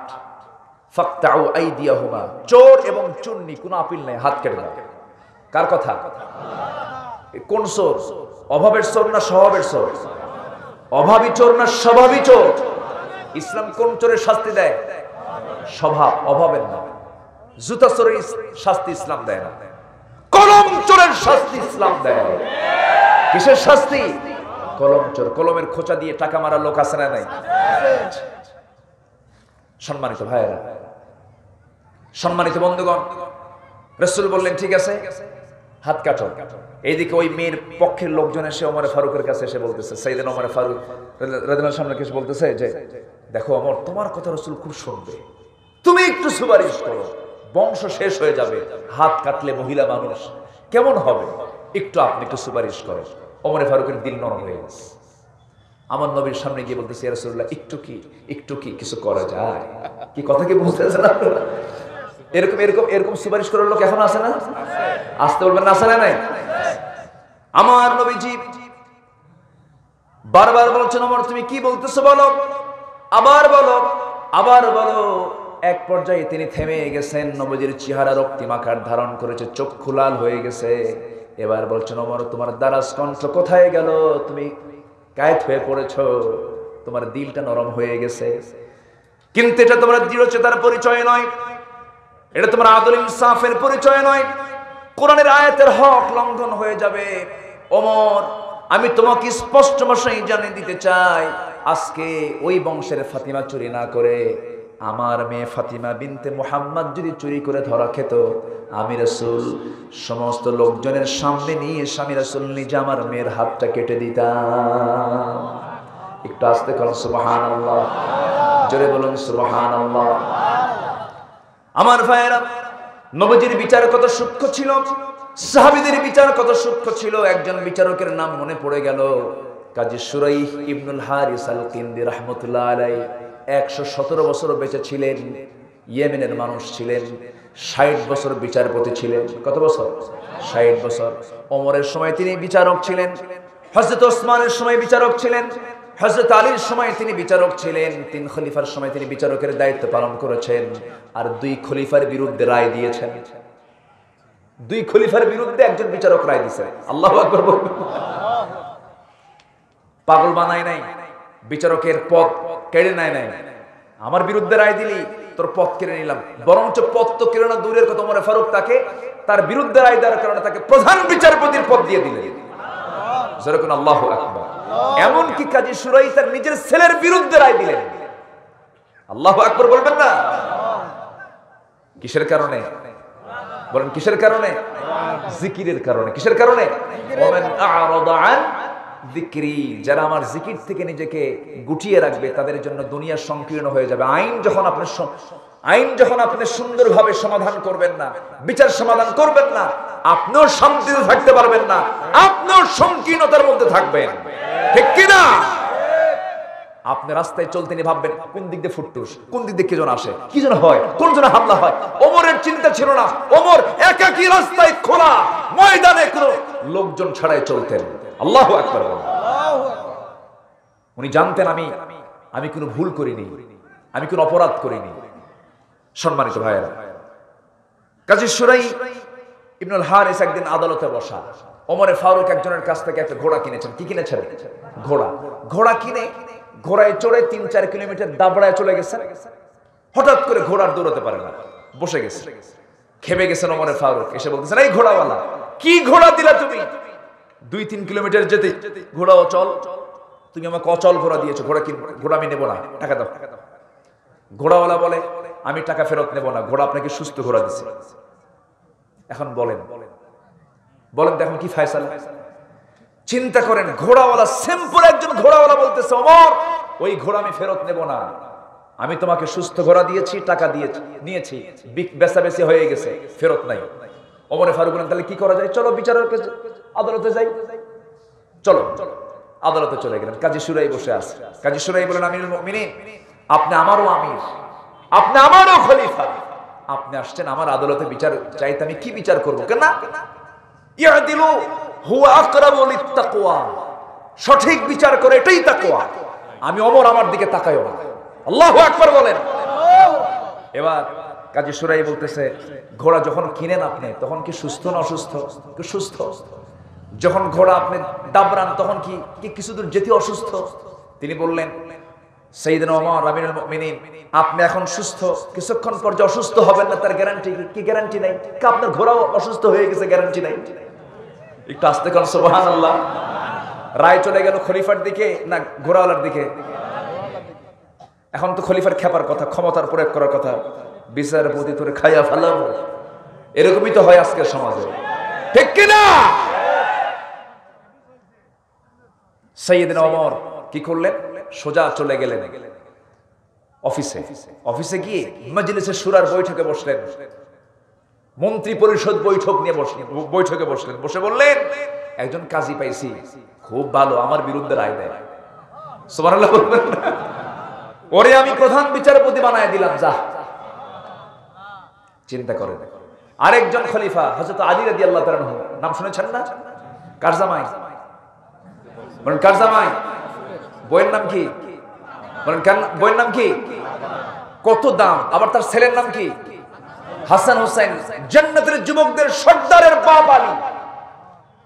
সে আলীর বিরুদ্ধে রায় দিয়েছেন কাজী শুরাইহ। এই বিচারক যুদ্ধ করতে যাওয়ার সময় লৌহ বর্ম হারায় যায়। লৌহ বর্ম যখন হারে, সেই লৌহ বর্ম পাইছে এক ইহুদি। কে পাইছে? ইহুদি পাওয়ার পর সেই ইহুদি আবার ওই লৌহ বর্ম বেচার জন্য বাজারে নিয়ে আসছে। সেই বাজারে আবার কাস্টমার হয়ে আলী গেছে, যে দেখে আমার লৌহ বর্ম। বলছে, বেটা পাইছিস কই? কেটা আমার। কেন এটা আমার? কেন এটা আমার তো, এটা আমার চিহ্ন, এই যে চিহ্ন, এটা আমার। কেন? এটা আমার। লৌহ বর্ম। তাহলে কি করা যায়? আদালতে যাও। চলো আদালতে যাই। আদালতে গিয়ে কাজী সুরাই শরণাপন্ন হওয়া হলো। কাজী সুরাই বললেন, আমিরুল মুমিনিন, আপনি আমারও আমির, কি বিচার করব? আলী বললেন, সঠিক বিচার করো। সুবহানাল্লাহ বলবেন না? বিচার বিভাগের স্বাধীনতার দরকার আছে না নাই? আসতে বলবেন না, আছে না নাই? বিচার যখন প্রশ্নবিদ্ধ হবে, আপনিও প্রশ্নবিদ্ধ হবে, ঠিক কি না? কি সুন্দর বিচার! ইদিলুহু আকরাবু লিত্তাকওয়া। সঠিক বিচারটাই হলো সবচেয়ে বড় মুত্তাকির পরিচয়। এই জন্য 7 শ্রেণীকে আল্লাহ পাক আরশের ছায়ার নিচে স্থান দিবেন। কয় শ্রেণীকে? এর মধ্যে 1 নম্বর শ্রেণী হলো বিচারক। 1 নম্বর শ্রেণী কারা? বিচারক। বিচারকের গুরুত্ব অনেক বেশি ইসলামে, সবচেয়ে বেশি গুরুত্ব ইসলামে বিচারকের। আলহামদুলিল্লাহ বলেন। আমার ভাইয়েরা, এবার কি হলো? হযরত আলী বললেন, ও বিচারক, বিচারটা করে দাও। তিনি বললেন, আমিরুল মুমিনিন, আপনি যে লৌহ বর্মটার দাবি করছেন, কিন্তু লৌহ বর্ম আছে ইহুদির হাতে, আপনি যে দাবি করছেন তার সপক্ষে আপনি প্রমাণ দেখান। কোন সাক্ষী আছে নাকি? হ্যাঁ, সাক্ষী আছে। কে? আমার সাক্ষী হলো আমার সন্তান, আমার ছেলে হুসাইন, সে আমার সাক্ষী, এটা আমার লৌহ বর্ম। এবার তিনি বলছেন, আমিরুল মুমিনিন, বাবার পক্ষে ছেলের সাক্ষী আদালত কখনো গ্রহণ করে না। এই কথা বলা মাত্রই হযরত আলী বললেন, আপনি আমার এমন ছেলেকে আপনি সাধারণ ছেলেদের মতো ছেলে মনে করবেন না, যার ব্যাপারে রাসূল নিজেই বলেছেন, সাইয়্যিদুশ শাবাবি আহলিল জান্নাহ, জান্নাতের সমস্ত যুবকদের সর্দার হচ্ছে আমার হাসান হুসাইন, অতএব এদের সাক্ষী গ্রহণীয় হবে আদালতে। তিনি বলছেন, না, আদালতে কখনো বাবার পক্ষ হয়ে ছেলে কখনো সাক্ষী দিতে পারে না। আমি রায়টা দিতে পারবো না, যেহেতু আপনার সাক্ষীর অভাব রয়েছে। এই লৌহবর্ম যা আপনার আমি প্রমাণ করতে পারলাম না, এই লৌহবর্ম সেই ইহুদির হাতেই ফেরত দিতে হবে। হযরত আলী মুস্কি হাসি মেরে আস্তে করে আদালত থেকে বের হয়ে আসতেছেন আর মাথা বেঁধে নিলেন, কারণ আইন সবার জন্য, আসতে বলবেন না, আইন সবার জন্য সমান। কোন রাগ করলেন না, কিন্তু ইহুদির ভিতরে প্রতিক্রিয়া শুরু হয়ে গেছে। ইহুদি মনে মনে চিন্তা করে, হারে, ইসলামটা কত শ্রেষ্ঠ ইসলাম, কি সুন্দর করে সর্বোচ্চ একজন ব্যক্তির বিরুদ্ধে রায় চলে গেল, একজন সাধারণ বিচারক তার বিরুদ্ধে রায় দিল। মাথা পেতে তিনি গ্রহণ করে তিনি আস্তে করে বের হয়ে আসলেন। ইসলাম যে শ্রেষ্ঠ মহান কোনো সন্দেহ নাই। ইহুদি আলীর কাছে গিয়ে বলে, আলী, সাক্ষী লাগবে না, আমি নিজেই সাক্ষী, এই লৌহবর্ম তোমার। জোরে বলেন সুবহানাল্লাহ, আরো জোরে বলেন সুবহানাল্লাহ। হাতে হাত রেখে বলে ফেললেন, আশহাদু আল্লা ইলাহা ইল্লাল্লাহু ওয়াহদাহু লা শারীকা লাহু ওয়া আশহাদু আন্না মুহাম্মাদান আবদুহু ওয়া রাসূলুহু। হেদায়েতের মালিক কে? আসতে বলবেন না, কে? এটাই হলো বিচার। আমার নবীজি বললেন, ও সাইদ মুহাজির, আমি সালাবাকে কখনো মাফ করব না। সালাবার জন্য মাফ নাই, কারণ সালাবাকে দায়িত্ব দিয়েছিলাম তোমার পরিবারের কেয়ারটেকারের দায়িত্ব পালন সে করবে, সে দায়িত্ব পালনে ব্যর্থ হয়েছে, আমি তাকে মাফ করতে পারবো না। বেশ কিছুদিন চলে গেল, সেই সালাবা করলেন কি, পাহাড়ের গুহায় গুহায় সময়গুলো কাটান, নির্জনের সময়গুলো কাটি সেজদায় পড়ে পড়ে আল্লাহর দরবারে কেঁদে কেঁদে অস্থির হয়ে যাচ্ছেন। শুধুমাত্র অপরাধ করেছেন, কি ধরেছেন? কি ধরেছেন? এখন কি শুধু হাত ধরে নাকি? এখন কি শুধু হাত ধরে? ডেটিং হয়, সেটিং হয়, মুখে আর বলার ভাষা নাই। মোবাইল তো মাশাআল্লাহ আছেই।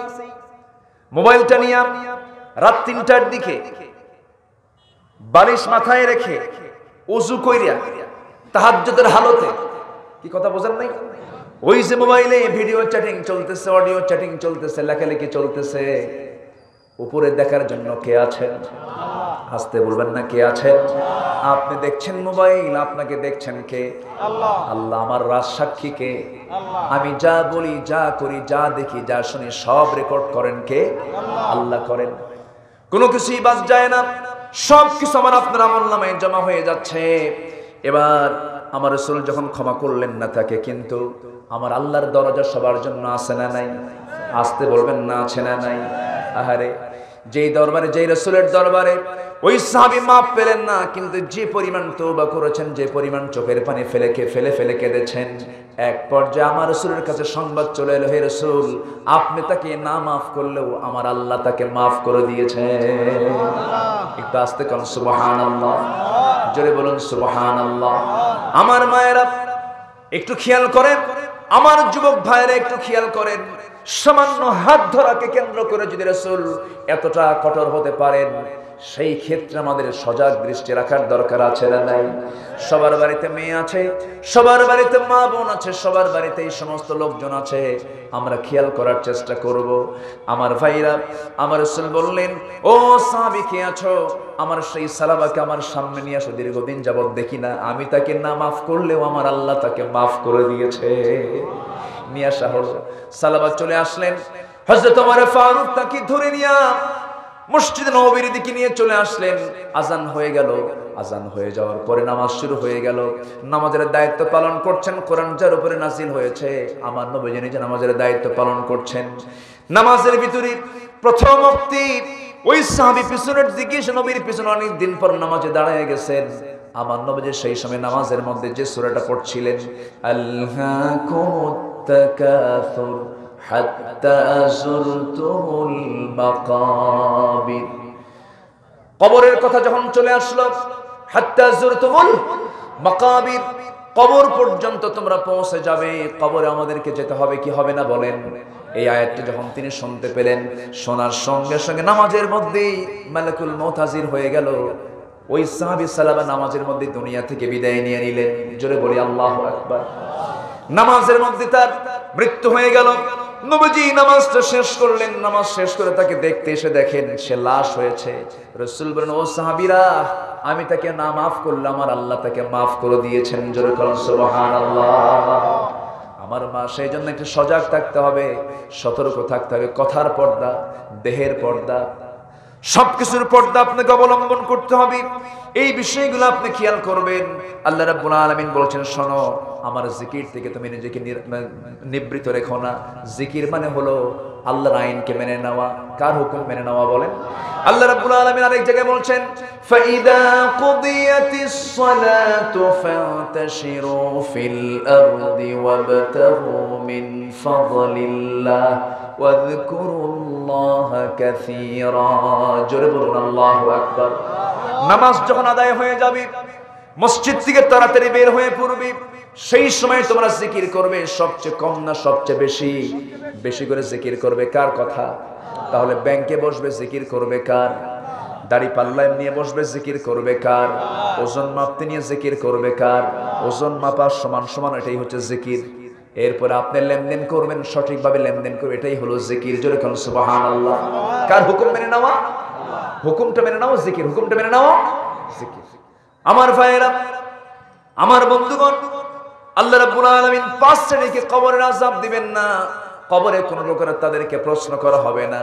1 নম্বরে বলেছি, যারা ইসলামী রাষ্ট্রের যারা পাহারাদার হবে, সীমান্ত রক্ষা যারা দেবে, রাত জেগে জেগে যারা সীমানা পাহারা দেবে, আল্লাহ পাক তাদেরকে কবরে কোনো প্রকার প্রশ্ন করবেন না। নাম্বার 2 হলো, যারা আল্লাহর পথে যারা শহীদ হয়ে যাবে, তাদের কোনো হিসাব নেওয়া হবে না। একটু জোরে বলি সুবহানাল্লাহ। আসেন দোয়া করে দিই। হ্যাঁ, সময় আছে, কিন্তু 2-1 করে যে ওঠে,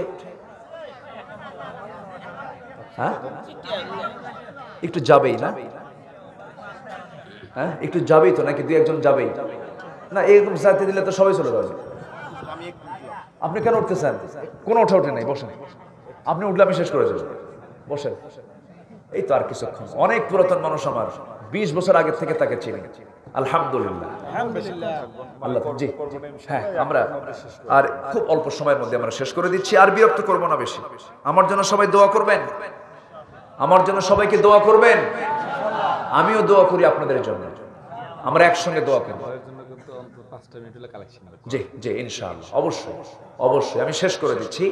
5টা বিষয়, 5টা শ্রেণীকে আল্লাহ পাক শাস্তি দিবেন না, কবরে প্রশ্ন করবেন না, আযাব দিবেন না। 1 নম্বর হলো ইসলামী রাষ্ট্রের যারা পাহারাদার। নাম্বার 2 কি? শহীদ। নাম্বার 2 কি বলেন? শহীদ। শহীদ নামে কিন্তু বহু লোকও আছে, আছে না? শহীদ নামে লোক আছে না নাই? শহীদ। কি নাম তোমার? শহীদ। ওর কোনো প্রশ্ন নাই নাকি? ওই শহীদ না কিন্তু। আবার আমার দেশে অনেক হিন্দু শহীদ হয়, আছে না নাই? আচ্ছা, কিন্তু না, শহীদ হতে হলে শর্ত হলো তার ঈমান থাকতে হবে। কি থাকতে হবে? ঈমানটা থাকতে। ঈমানের সঙ্গে শহীদের সম্পর্ক। যদি কেউ শহীদের মর্যাদা অর্জন করতে পারে, আল্লাহ পাক তাকে বিনা হিসাবে জান্নাত দিয়ে দিবেন।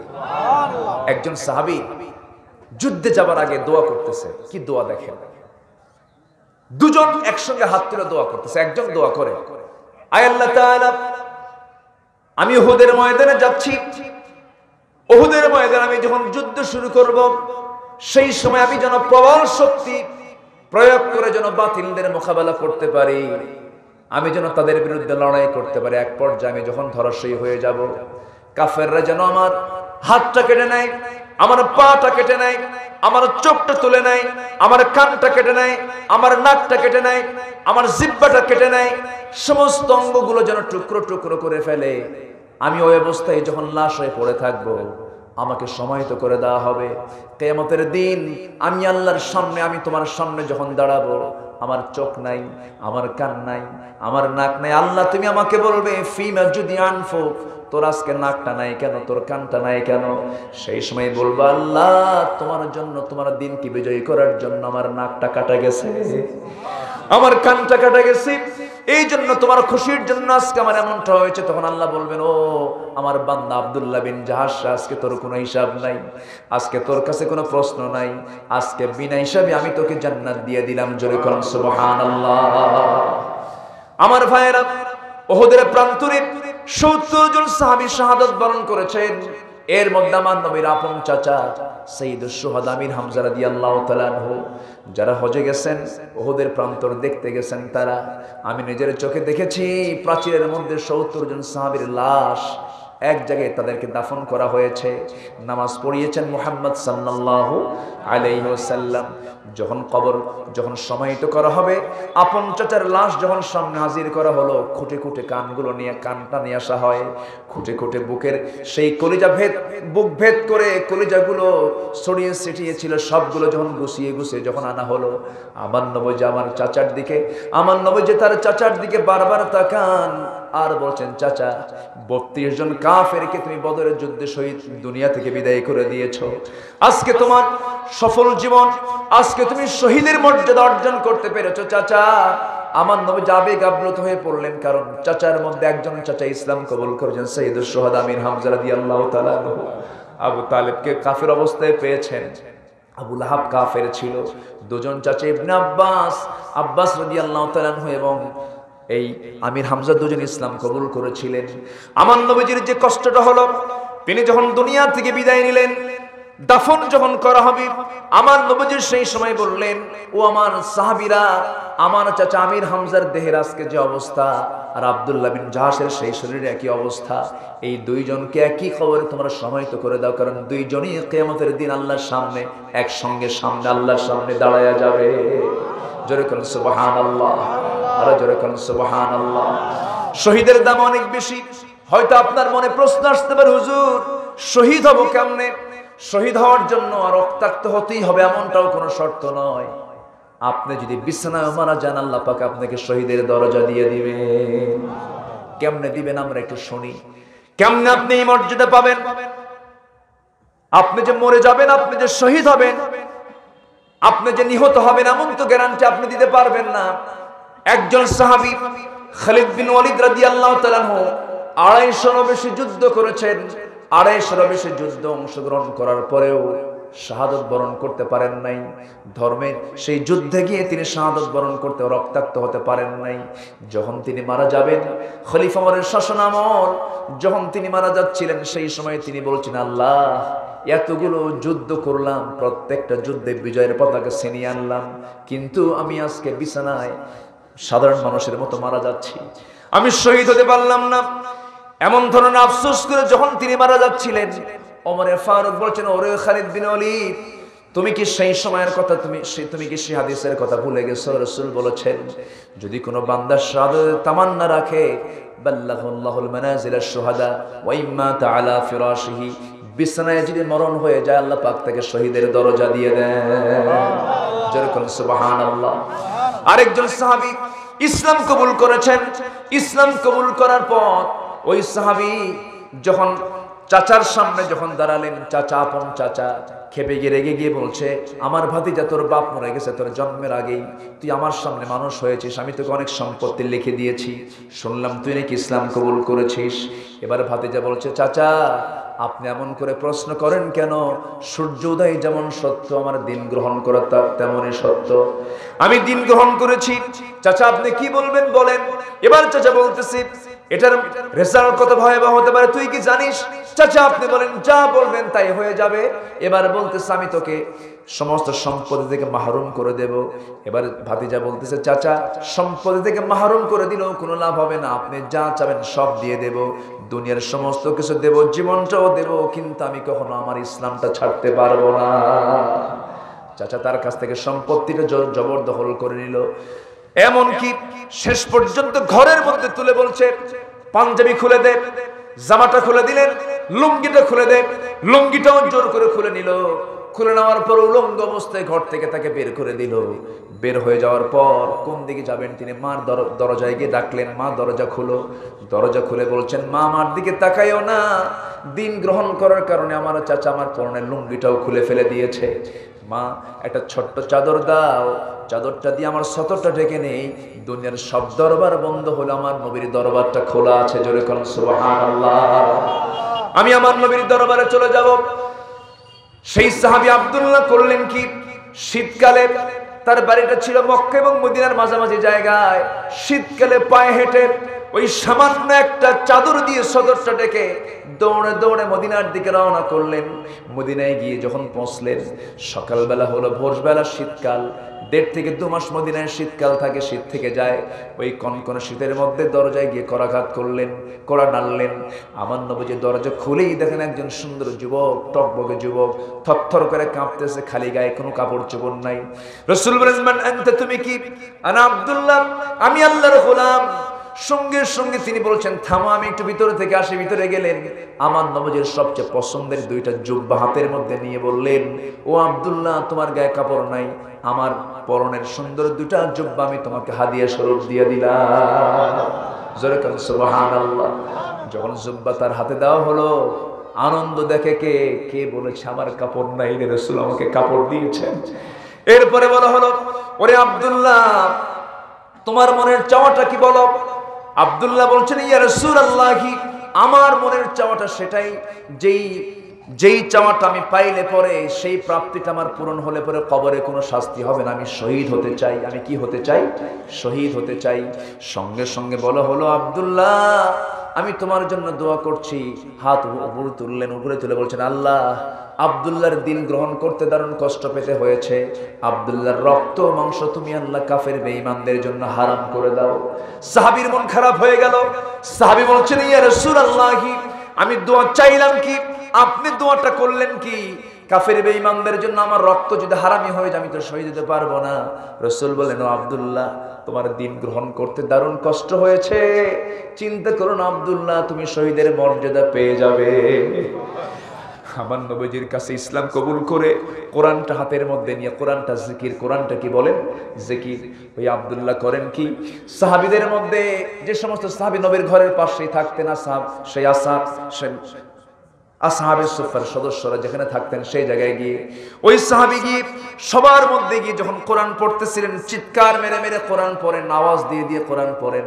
অন্য সাহাবীদের ডিস্টার্ব হয় মনে করে কিছু সাহাবী গিয়ে বলছেন, ইয়া রাসূলুল্লাহ, নতুন একজন লোক এসেছে, যুবক এসেছে, খুব ডিস্টার্ব করছে, কি জোরে জোরে কোরআন পড়ে আমাদের তেলাওয়াতে বাধাগ্রস্ত হয়ে যায়, আপনি একটু আস্তে আস্তে পড়তে বলেন। কে? ওই যে আব্দুল্লাহ। আমার রাসূলকে দেখে বলছেন, ও সাহাবীরা, কার বিরুদ্ধে তোমরা নোটিশ এনেছো? তোমরা আব্দুল্লাহকে কোরআন তেলাওয়াত করতে বাধা দিও না। আব্দুল্লাহ আস্তে আস্তে পড়লেও সে আস্তে আস্তে পড়তে পারবে না, কারণ ইসলাম গ্রহণ করতে তার দারুণ কষ্ট করতে হয়েছে। সম্পত্তি ছেড়ে, সমস্ত কিছুর মায়া ছেড়ে দিয়ে সে ইসলাম কবুল করেছে, অতএব সে জোরে জোরে পড়ুক, তোমরা তাকে বাধা দিতে পারবা না। রাসূল বলে দিলেন, কেউ তাকে বাধা দিল না। যুদ্ধের ডাক চলে এলো, যুদ্ধে তিনি শামিল হয়ে গেলেন। যুদ্ধ থেকে ফিরে আসার পথে ওই সাহাবী হঠাৎ করে অসুস্থ হয়ে পড়লেন। নবীর কাছে সংবাদ এলো। রাসূল বলেন, দেখো তো, চিকিৎসা করো। হলো, কাজ হলো না, তিনি শাহাদাত বরণ করলেন। যখন দুনিয়া থেকে বিদায় নিলেন, মারা গেলেন, আমার নবীজি বলছেন, সাহাবীরা, তোমরা ওর গোসল টোসল সম্পূর্ণ করে দাও, কাফনের কাপড় পরিয়ে দাও, জানাজা কেউ পড়াবে না, আমি রাসূল নিজে তার জানাজার দায়িত্ব গ্রহণ করে নিলাম। আমার নবীজি জানাজার দায়িত্ব গ্রহণ করলেন, জানাজা সম্পূর্ণ হয়ে গেল। রাসূল বললেন, সাহাবীরা, আমার আব্দুল্লাহর কবরটা তোমরা কোথায় দিয়েছো, কবরটা কোথায় খনন করেছো? হুজুর, ওই যে 2 পাহাড়ের চিপায় আমরা কবর খনন করেছি। রাসূল বলেন, ঠিক আছে, আমাকে নিয়ে যাও কবরের সামনে।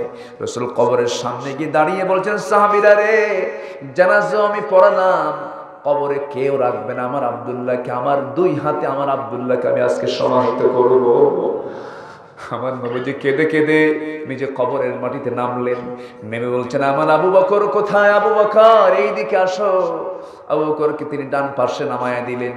এবার বলছেন, ওমর আমার বাম পাশে নামো। পৃথিবীর সেরা 3 জন মানুষ এবার আব্দুল্লাহর কবরে নেমে গেছে। জোরে কোন সুবহানাল্লাহ।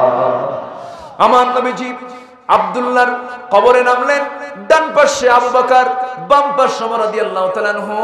আমার নবীজি তার বরকতি হাতটা সামনের দিকে দিলেন। আমার নবীর হাতের বরকত আছে না নাই? আসতে বলবেন, না আছে না নাই? আমার নবীজির হাতের বরকত আকাশের চাঁদ পর্যন্ত দ্বিখণ্ডন হয়েছে। একটু আস্তে করুন সুবহানাল্লাহ। এমন পাওয়ারফুল লোক পৃথিবীতে আর আসবে নাকি? এই পাওয়ার কে দিয়েছেন? আসতে বলবেন না, কে দিয়েছেন? রাসূল কেন সেরা? এই জন্য সেরা, জোরে বলি আল্লাহু আকবার। আমার নবীজি মেরাজ করেছেন, কার বাড়িতে গেছেন? পৃথিবীর কেউ গেছে নাকি? এই জন্য তিনি সেরা, জোরে কোন আল্লাহু আকবার। আমার নবীজি যখন জন্ম নিয়েছেন কোন মাসে? মানে কোন মাসে?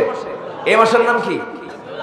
আমার নবীজি যখন জন্ম নিয়েছেন, জন্মের মাত্র 2 দিন পর, আমার নবীজি জন্ম নেওয়ার 2 দিন পর, আমার নবীজি আম্মা জান, আমার নবীজির মা আমিনার ঘরে তিনি ছিলেন। যখন তার জন্ম হয়ে গেল, 2 দিন যখন তার বয়স হয়েছে, আবু তালেব যদিও কাফের, একদিন বলতেছে, মুহাম্মদ শোনো, আমি নিজের চোখে একটা বিষয় দেখেছি, তোমার স্মৃতিচারণ করতে চাই, কতটুকু সত্য। মুহাম্মদ তুমি বলো তো, কি চাচা আপনি বলেন। তুমি যখন ছোট ছিলা, তুমি যখন মার পেট থেকে দুনিয়াতে আসলি, 2 দিন মাত্র বয়স, দ্বিতীয় রজনীতে আমি তোমাকে দেখতে গেলাম তোমাদের বাড়িতে। তোমার মার চোখে পানি টলমল করে, তোমার মা কান্নাকাটি করে, তোমার মার মনটা খারাপ, কারণ তোমার মা এই জন্য কাঁদতেছে, কারণ তার স্বামীটা দুনিয়াতে বেঁচে নাই, আমার ভাই আব্দুল্লাহ দুনিয়াতে বেঁচে নাই। তোমার জন্ম হওয়ার সঙ্গে সঙ্গে তার কান্নারও বেড়ে গেছে, কারণ সন্তান জন্ম দিলাম, আমার পেট থেকে আসলো সন্তান, কিন্তু কার কুলে তুলে দেব সেই স্বামী তো আজকে আমার দুনিয়াতে নাই। দারুণ কষ্ট পাচ্ছিলেন। সেই সময় আমি তোমার ঘরের মধ্যে যে দেখি তুমি ছোট্ট শিশু, নবজাতক, 2 দিন মাত্র বয়স, আকাশের চাঁদনি আকাশের নিচে তোমাকে খোলা জায়গায় শুয়ে রেখেছে। আমি তোমাকে দেখছি, তুমি একাকী শুয়ে আছো, তোমার মা তোমার কাছে নাই। তোমার মা তোমার কাছে আসলেই কান্দি। আমি লক্ষ্য করছি তুমি একাকাই সময়টা পার করছো, তোমার পাশে কেউ না। আমি দেখতে পেলাম সেই সময় তুমি আকাশের খোলা আকাশের চাঁদের দিকে তাকায় আসো। পূর্ণিমার রাতের চাঁদটা তুমি দেখতেছো, কিন্তু যেই জায়গায় চাঁদ নাই সেই দিকে তুমি যখন নজর দাও, চাঁদ অন্য দিক থেকে লাফ মেরে সেই দিকে চলে যায়। আবার যখন তুমি আবার অন্য দিকে তাকাও, ওই চাঁদটা লাফ মেরে আসে আবার ওই দিকে তো চলে আসে, তোমার চোখের সামনে হাজির হয়ে যায়। তোমার হাতটা দিয়ে যখন একটু নিচের দিকে টান মারো, তখন চাঁদটা নিচের দিকে চলে আসে, মুখের কাছে চলে আসে। মুহাম্মদ, আমি কি সত্য দেখেছি নাকি? রাসূল বলছেন, চাচা আপনি যা দেখেছেন মহা সত্যই দেখেছেন, কোনো ভেজাল দেখেন নাই। কারণ আমার মা আমাকে সময় দিতে পারে না, আমার কান্না থামানোর জন্য আল্লাহ রাব্বুল আলামিন আমার জন্য আল্লাহ চাঁদটাকে খেলনা বানাইয়া দিয়েছিলেন। জোরে বলে সুবহানাল্লাহ, জোরে বলে সুবহানাল্লাহ। আমার ভাইয়েরা, সেই নবীজির বরকতি হাত, কি হাত? বরকতি হাতি হাতটা গায়ে দিলেন। হাতটা গায়ে দেওয়ার সঙ্গে সঙ্গে সে আব্দুল্লাহর লাশটা যখন দেওয়া হলো, মাথার সাইড ধরলেন আবু বকর, পায়ের সাইড ওমরে ফারুক ধরলেন, কবরে শোয়া দিলেন, বুকের উপর হাতটা রাখলেন। আমার নবীজি কেঁদে কেঁদে বলছেন, আকাশের মালিক আল্লাহ, আজকের এই সময় পর্যন্ত আমি আব্দুল্লাহর উপরে সন্তুষ্ট আছি, তুমি আল্লাহ আমার আব্দুল্লাহকে মাফ করে দাও। এই দোয়া যখন করছিলেন, ওই সময় একজন সাহাবী সাদ ইবনে আবি ওয়াক্কাস রাদিয়াল্লাহু তাআলা তিনি দাঁড়ায় ছিলেন। সেই সময় আফসোস করে বলছেন, আহারে আমার মতো পোড়া কপাল আর কে আছে? ওই কবরের বাসিন্দা যদি আব্দুল্লাহ না হয় আমি হতাম, আমার জীবনটা ধন্য হয়ে যেত। জোরে বলুন সুবহানাল্লাহ, আরো জোরে বলুন সুবহানাল্লাহ। শহীদের মর্যাদা সবচেয়ে কম না বেশি? আসতে বলবেন না, কম না বেশি? এদের কবরে কোনো আযাব, এদের কবরে কোনো প্রশ্ন নাই।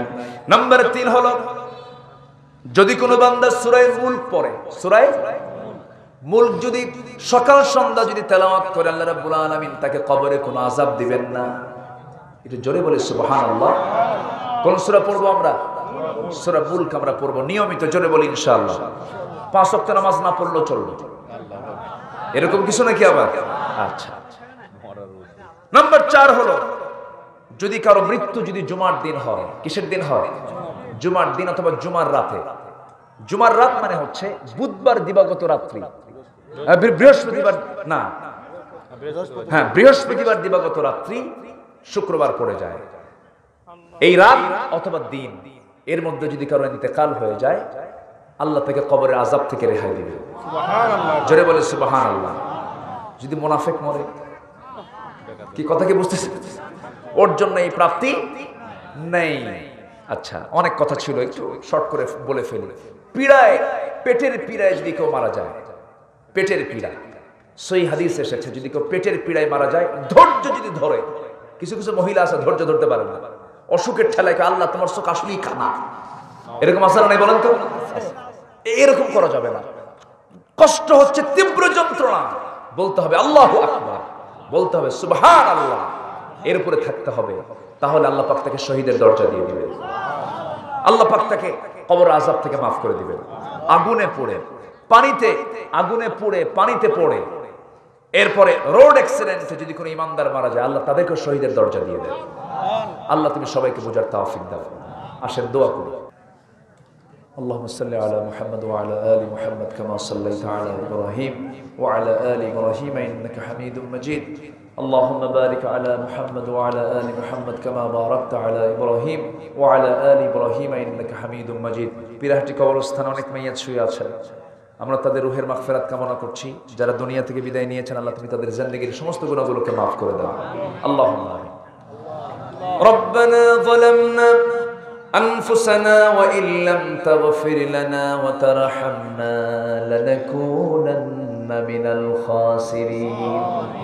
গভীর রাত, নিঝুম রাত, ঝিমানো রাত্রিতে চাঁদের মতো হাজার হাজার মুসলমান নরনারীকে নিয়ে তোমার কালামের 4টি আয়াতকে সামনে রেখে জিকিরের উপরে কিছু কথা বলার চেষ্টা করেছি। গুনার বোঝা মাথায় নিয়ে দুটো হাত পেতে আছি। আল্লাহ, গুনার দিকে নজর দিও না, বান্দা মনে করে তামাম জীবনের গুনাহগুলোকে মাফ করে দাও। জনম দুঃখিনী মা, জনম দুঃখী বাপজান যারা চলে গেলেন, জিন্দেগীর গুনাহগুলো মাফ করে দাও, কবরগুলোকে জান্নাতের টুকরা বানাইয়া দাও। অনেক আলোচনা শেষ করে বাড়ি ফিরে যাব রে, বাড়িতে ফিরে গিয়ে সব দেখবো, কিন্তু মাকে পাবো না রে, বাবাকে পাবো না। মা দেখলে পরেই কলিজা ঠান্ডা হয়, মারা চলে গিয়ে বসলে মনে হয় এখনো বড় হই নাই, যেন শিশু হয়ে আছি রে। মা দর দিয়ে দেন, স্নেহ দিয়ে দেন। মারা চল যে কত বড় কতের, যারা হারিয়েছেন তারাই তো বুঝতে পারেন রে। রাত গভীর হয়ে গেলে বউ ঘুমায়, সন্তানরা ঘুমায়, কিন্তু মা জেগে জেগে থাকে আর মনে মনে ভাবে বাজান আমার কখন দরজায় কড়া নাড়বে। ও আল্লাহ, বিপদে পড়লে পরে বউ হেরে যায়, সন্তানরা সব হেরে যায়, কিন্তু মা তো হারে না, মা তো থেকে যায়। মা তার জীবন দিয়ে সন্তানকে ভালোবাসে রে। সেই মা যারা চলে গেল, জিন্দেগীর গুনাহগুলো মাফ করো, কবরগুলোকে জান্নাতের বাগিচা বানায়া দাও। সবাই চক্ষু বন্ধ করুন, আল্লাহর শেখানো দোয়া পড়ি, দিল থেকে মন থেকে সবাই বলুন, রব্বিরহামহুমা কামা রব্বায়ানি সগীরা, রব্বিরহামহুমা কামা রব্বায়ানি সগীরা, রব্বিরহামহুমা কামা রব্বায়ানি সগীরা।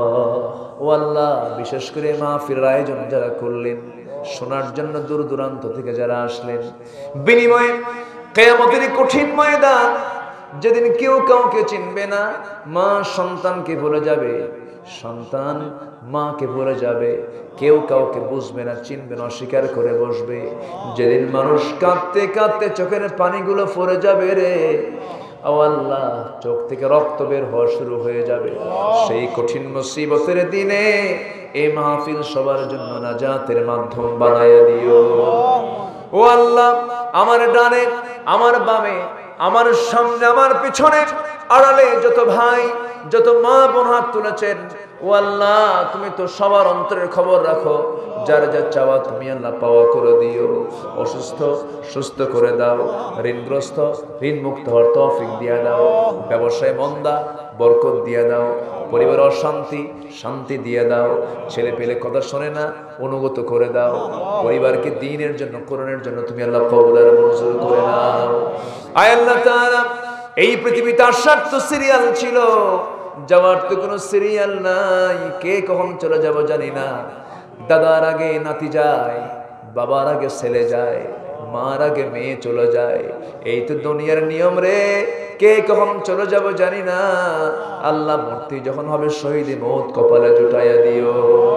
আয় আল্লাহ তাআলা, মূর্তি যখন হবে শহীদ মৌত কপালে জুটাইয়া দিও। আল্লাহ ও আল্লাহ, মাহফিলটার আয়োজন করতে গিয়ে যুবকরা অনেক কষ্ট করেছেন, যুবকদের খেদমতকে কবুল করো। শাহাদাত রফিক সহ যত যুবকরা আছে সবার নাম তো আমার জানা নাই, সবার খেদমতকে তুমি আল্লাহ কবুলের মঞ্জুর করে নাও, মুরব্বীদেরকে কবুল করে নাও। জিএমসি কলেজ কর্তৃপক্ষকে আমরা ধন্যবাদ জানাচ্ছি, তুমি তাদের খেদমতকে কবুল করে নাও। এই মাহফিলের জন্য এই জায়গাটা উজাড় যারা করে দিয়েছেন আল্লাহ তুমি তাদেরকে পুরস্কৃত করো। প্রশাসনকে কবুল করে নাও।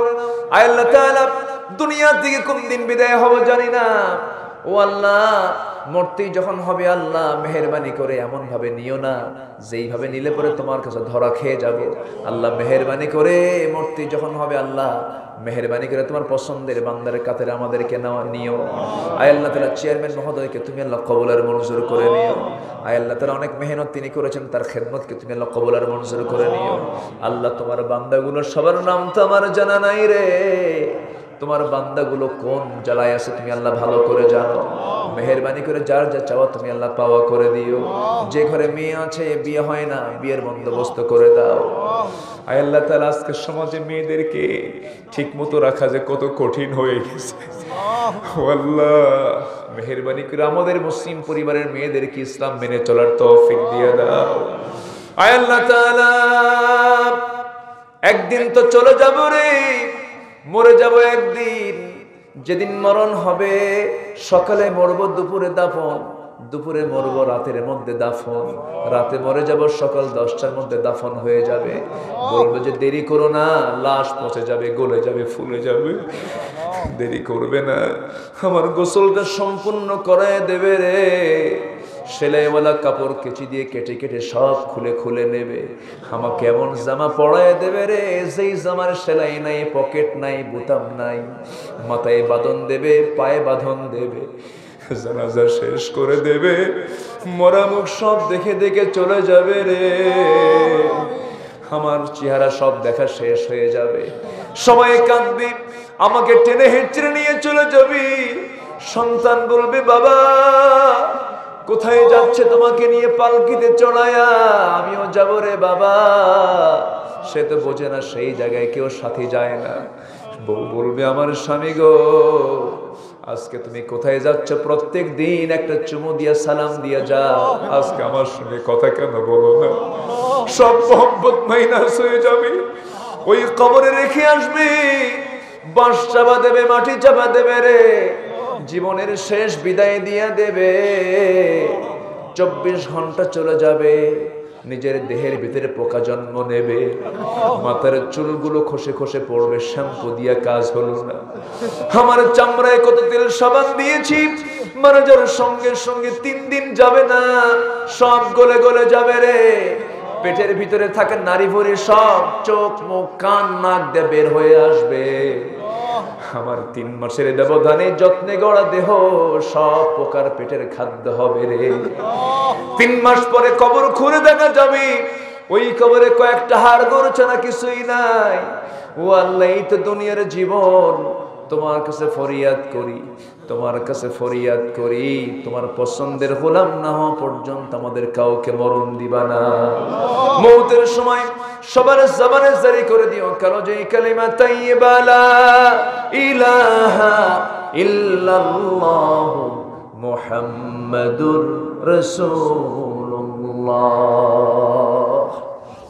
আসসালামু আলাইকুম ওয়া রাহমাতুল্লাহি ওয়া বারাকাতুহু।